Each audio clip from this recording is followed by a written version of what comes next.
পৃথিবীর পথে আপনাদের আরও একবার স্বাগত।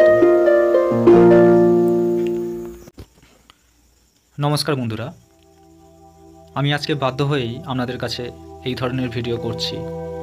সাধারণত এই ধরনের ভিডিও আমি অভ্যস্ত নই, কিন্তু আমি অনেক দিন ধরে বিষয়টা নজরে আসছে যে 2016 সালের যে 26,000 এসএসসি ক্যান্ডিডেটের প্যানেল মহামান্য সুপ্রিম কোর্ট বাতিল করে দিয়েছে, এবং সেই 26,000-এর প্যানেলে নতুন করে পরীক্ষা হবে কি না, নাকি 2016 সালের পরীক্ষার্থীরাই বুঝতে পারবে, নতুবা নতুন ক্যান্ডিডেট যারা 10 বছর ধরে সরকারের বঞ্চনার শিকার হয়ে আছে এবং যারা একবারও পরীক্ষা দিতে পারেনি তারা সুযোগ পাবে কিনা, সেই নিয়ে হাজার একটা ভুলভ্রান্তি তথ্য বিভিন্ন ইউটিউবারের মাধ্যমে উঠে আসছে। এই বিষয়টা আমি তোমাদের কাছে একটু স্পষ্ট করে দেওয়ার জন্য, বিশেষ করে যারা 10 বছর ধরে বঞ্চিত হয়ে আছো, যারা একটাও পরীক্ষায় বসতে পারোনি স্কুল সার্ভিস কমিশনের, একমাত্র আমি তাদের জন্যই এসেছি। বাকিরা এই ভিডিওটা শোনা বা দেখার থেকে বিরত থাকতে পারেন, তাতে আমার কোনো অসুবিধা নেই। মহামান্য সুপ্রিম কোর্টের সর্বশেষ রায়, সেই রায়টা পড়লেই স্পষ্ট তোমাদের কাছে ক্লিয়ার হয়ে যাবে যে কি হতে চলেছে আগামী দিনে। মূলত বেশ কয়েকদিন যাবৎ বিভিন্নভাবে বিভিন্ন ইউটিউবার চ্যানেল তাদের ভিউ বাড়ানোর জন্য, বলতে খারাপ লাগলো এটাই সত্য, ভিউ বাড়ানোর জন্য বিভিন্ন তথ্য সূত্র নাকি অমুক জায়গা থেকে এসেছে, গোপন সূত্র থেকে এসেছে, এসব টোটালি ফালতু কথা। সবার প্রথম 1। 2 নম্বর হচ্ছে এই রিক্রুটমেন্টটা কীভাবে হবে, কারা বসতে পারবে, সমস্ত বিষয়টাই সরকার কিন্তু অতি গোপনীয়তার সাথে কাজ করে চলেছেন। ফলে যদি কোনো ইউটিউবার দাবি করেন যে আমি অমুক দাদা থেকে খবর পেয়েছি, বা অমুক মন্ত্রী শান্তি থেকে খবর পেয়েছি, বা অমুক থেকে খবর পেয়েছি, এসব পুরো ফালতু কথা। আমি আবারও বলছি, 17 তারিখের রায়টা দেখলে তোমরা বুঝতে পারবে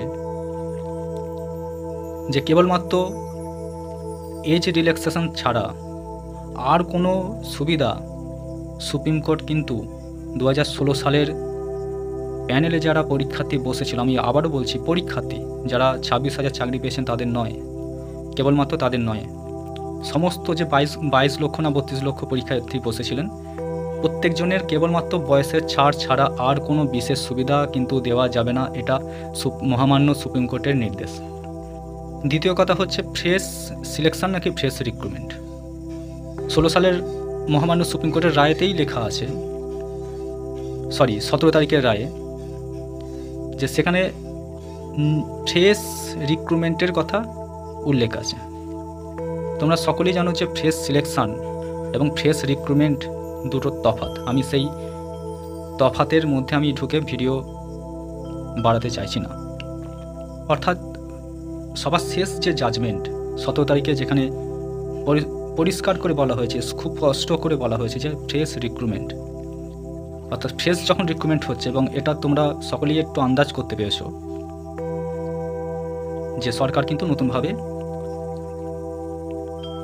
নতুন পদ্ধতিতে পরীক্ষা নেওয়ার তোড়জোড় করছে। এটা অবশ্যই আমি কোনো নবান্ন থেকে পাইনি, কোনো বিকাশ ভবন থেকেও পাইনি, আমার একটা প্রাথমিক যে কমন সেন্স বলছে। ফলে নতুন যখন পদ্ধতি চলছে, নতুন নাম্বার ডিভিশন চলছে, বা নতুনভাবে যখন সমস্ত কিছু চলছে, ফলে খুব স্বাভাবিক বুদ্ধিতে এটাই বলে যে নতুনরাও বসতে চলেছে যারা বিগত 10 বছর ধরে বঞ্চিত। এবার প্রশ্ন হবে যে আমাদের এখন করণীয় কী?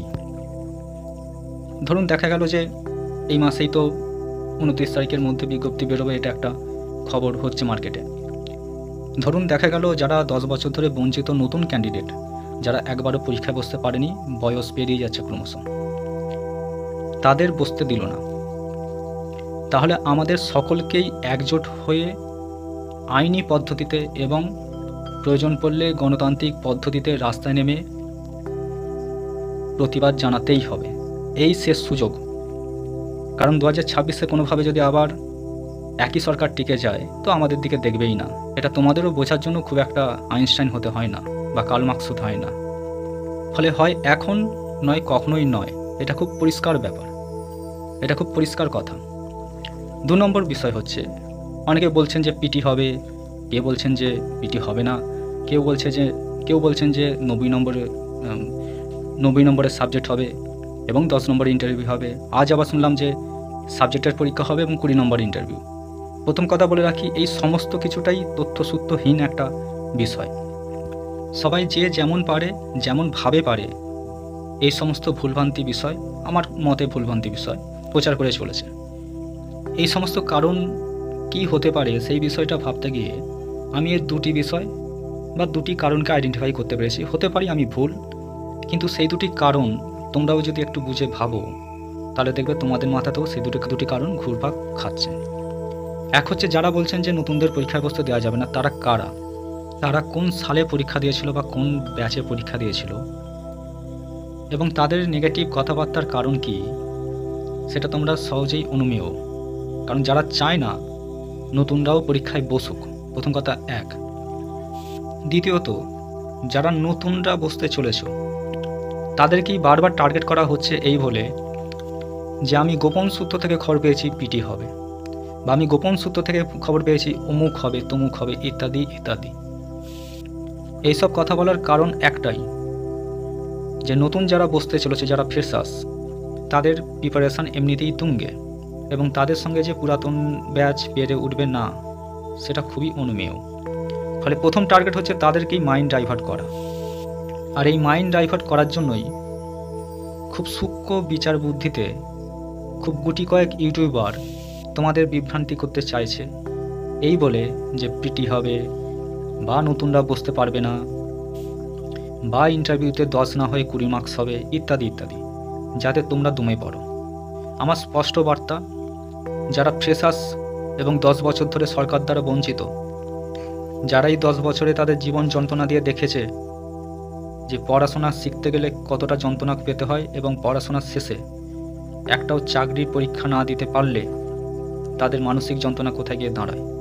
ফলে এটাই শেষ সংগ্রাম। এই সংগ্রামটাকে ছিনিয়ে নিতে হবে। এটা শুধু পড়াশোনার সংগ্রাম তো নয়, এটা মানসিক সংগ্রামও বটে। আমাদের এই মানসিক যে স্টেবিলিটি, যেটা ইদানিং এই 10 বছর পর ইদানিং হতে চলেছে, সেই স্টেবিলিটিটাকে ভেঙে দেওয়াই এদের লক্ষ্য। ফলে বারবার এই অপপ্রচার, বারবার পিটি হবে, বারবার অমুক থাকবে তমুক থাকবে, নতুনরা বসতে পারবে না, ইত্যাদি কমেন্ট বা ভিডিও চোখে পড়ছে।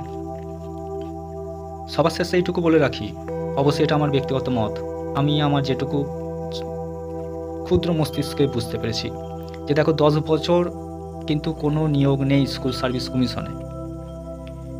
শুধু স্কুল সার্ভিস কমিশনে নয়, যে কোনো নিয়োগ প্রায় নেই বললেই চলে সরকারে। পশ্চিমবঙ্গে বেকারত্বের হাল অত্যন্ত দুর্বিষহ, এবং তার প্রতিক্রিয়া তোমরা দেখতে পেয়েছো আরজি করের ঘটনায়।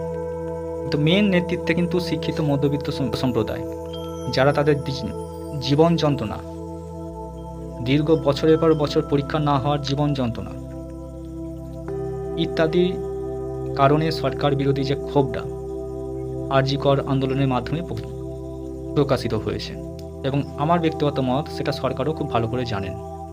ফলে সরকার, অবশ্যই সরকার বুদ্ধিমান সরকার, চাইবেন না যে এই ক্ষোভটা ক্রমশ পুঞ্জীভূত হতে হতে 2026-এর ভোট পর্যন্ত টানুক। ফলে একটা পর্যায়ের পর এই ক্ষোভটাকে একটা জায়গায় থামানো বা মিনিমাইজ করার চেষ্টা করবেই। আর এখন লক্ষ্মী ভাণ্ডার, অমুক শ্রী, অমুক ভাতা দিয়েও যে কাজ হচ্ছে না, এটা মুখ্যমন্ত্রী কিন্তু জানেন খুব ভালোভাবে। তাই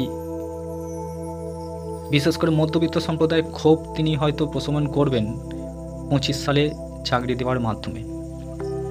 আর যদি এই 25 সালে চাকরি না দিতে পারেন, 26-এই ভোট, তোমরা বুঝতে পারছ, এই মধ্যবিত্ত সম্প্রদায়ের, শিক্ষিত মধ্যবিত্ত সম্প্রদায়ের ভোট যদি মাননীয় মুখ্যমন্ত্রী না পান, তাহলে কিন্তু ওনার কাছে খুবই সমস্যাদায়ক ব্যাপার হয়ে যাবে।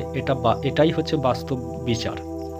ফলে এই সার্বিক আলোচনায় নির্যাস করলে যেটা দেখা যায়, এক হচ্ছে এই মাসের মধ্যে বিজ্ঞপ্তি প্রকাশ হচ্ছে, অবশ্যই হচ্ছে। 2 হচ্ছে নতুনরা বসতে পারবে কি পারবে না সেটা যেমন এখনও কেউ স্পষ্ট করে বলতে পারছে না। আবার এটাও বলতে পারছে না যে নতুনরা পরীক্ষায় বসতে পারবে না, ফলে 50-50 চান্স। তবে আভাস যেটা পাওয়া যাচ্ছে যে নতুনদেরও একটা সুযোগ দেবে, কারণ ওই শেষের বিষয়গুলো যেটা বললাম, মধ্যবিত্ত সম্প্রদায়ের জীবন যন্ত্রণার যে বিষয়টা।